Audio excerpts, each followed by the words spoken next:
Betri samgöngur eru félag sem hefur verið búið til að halda utan fjármögnun verkefna samgöngusáttmálans og tímalínu þeirra og Davíð Þorláksson, framkvæmdastjóri félagsins, vildi vera á okkur í dag en hann fékk COVID langt á eftir áætlun. Þannig að í stað hans hér kominn Þorsteinn Hermannsson frá Betri samgöngur. Þorsteinn, gjörðu svo vel.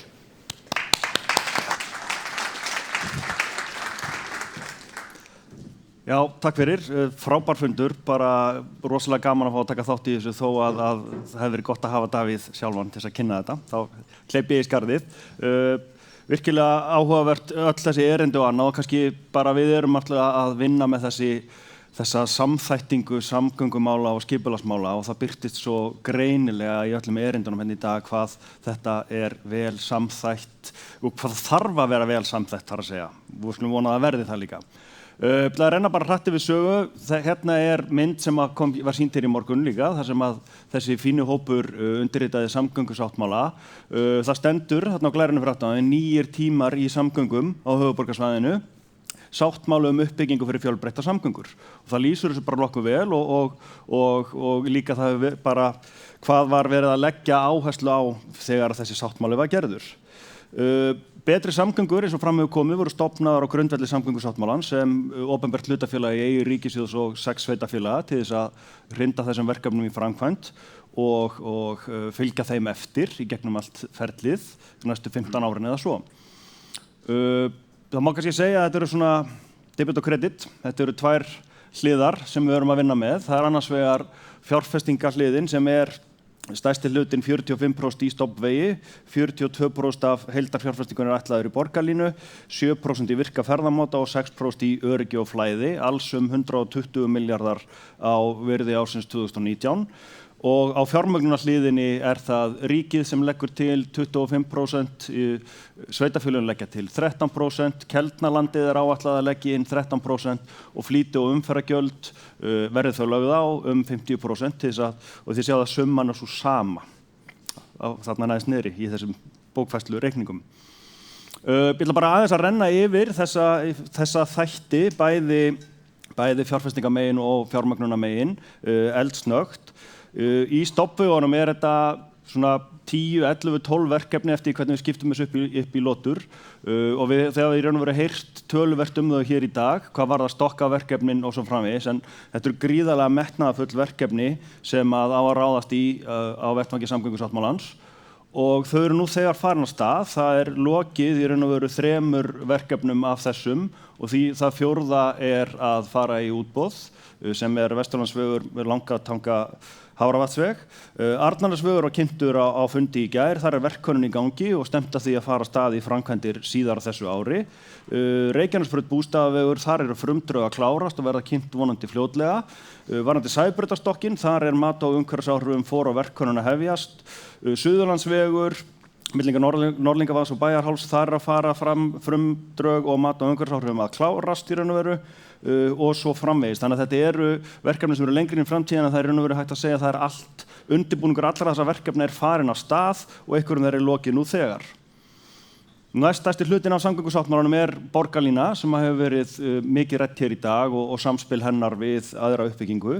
Þetta leiðarnetið eins og þá að líta út með eftir 6 lotur af framkvæmdum árið 2034.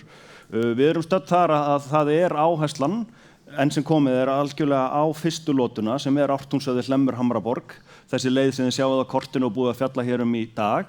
Þar liggja fyrir frumdrög og hún komin að stað í forhönnun og fyrstu framkvæmdir á árinu fyllingar fyrir brúna sem við fengum mjög góða kynninga á í dag. Þannig að þetta verkefni á góðri siglingu og svo fylgja aðrar lótur í kjölfarið á næstu misserum.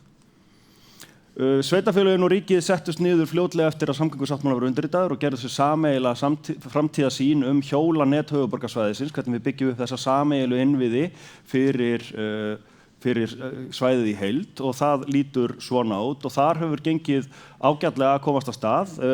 Á síðustu, frá því að sáttmálinn var undirritaður búið að ljúka við 5,4 km nýjum stígum og undirgöngu undir Litluhlíð sem að vonandi opna nú fljótlega, það var töf á því vegna veðurs meðal annars og framkvæmdir sem hefjast í ár eru í heildina 6 kílómetra á nýjum stígum og þar eru líka 2 undirgöng fyrir hjólandi sem hluti af þessu networki. Og í þriðja lagi það brú yfir Dimmu sem efst í Elliðaárdanum. Það voru sett markmið bættar umferðarljósstýringar í samgöngusáttmálanum og á grundvelli þess var stofnaður samstarfshópur sveitarfélaganna og Vegagerðarinnar sem núna búin að vinna þá aðgerðaráætlun í umferðarljósastýringum, vinna ákveðna stefnumörk og endurnýjunaráætlun fyrir umferðarljósabúnað. Heildarfjármagnið í þennan útgjaldaliði á reyndar að fara í mun fleiri þætti þannig að það má kannski segja að til þess að við náum að fylgja eftir metnaðarfullum markmiðum og annað þá þurfum við að kannski að bæta í þennan málaflokk þegar að kemur að fjármagni og vonandi gengur það eftir.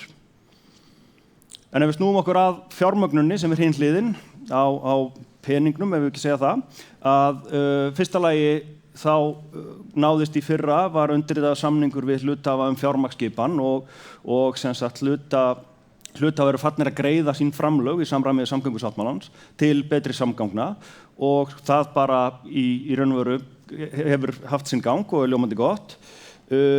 Þróun Keldnalands stór biti í raun og veru á að standa undir drjúgum hluta af samgöngusáttmálanum og betri samgöngum hefur verið falið að annast þróun og sölu ríkislands að Keldum og allur ábati af landinu að renna óskertu til uppbyggingar samgangna á höfuðborgarsvæðinu.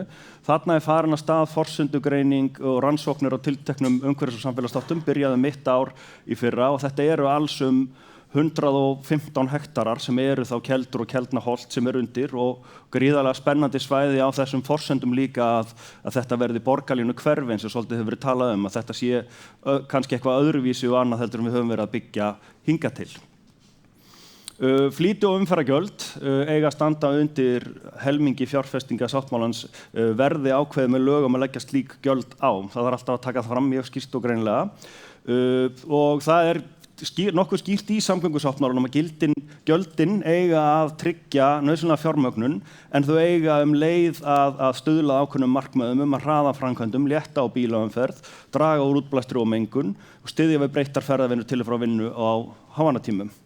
Og við höfum verið að vinna þetta áfram með ráðgjafahópi frá fjármálaráðuneytinu, samgöngu- og sveitarstjórnarráðuneytinu og SSH og höldum því áfram. Að lokum hafa betri samgöngur heimild til lántöku til þess að tryggja viðunandi sjóðstreymi að þetta eru framþungverkefni og stór og þar eru fossarmarkaðir hafa verið fyrirtækjum til ráðgjafar varðandi fjármögnun þess og það búið að leggja fram áætlanir hvernig fjármögnun fyrirtækjans verður háttað en við sjáum að miða við hvernig fjárfestingar ganga og annað þá þurfa lántökur að hefjast í kringum næstu áramót. Þetta var örstutt stöðu samgöngusáttmálans, ekki eins fínar glærur hjá hinum en bara takk fyrir.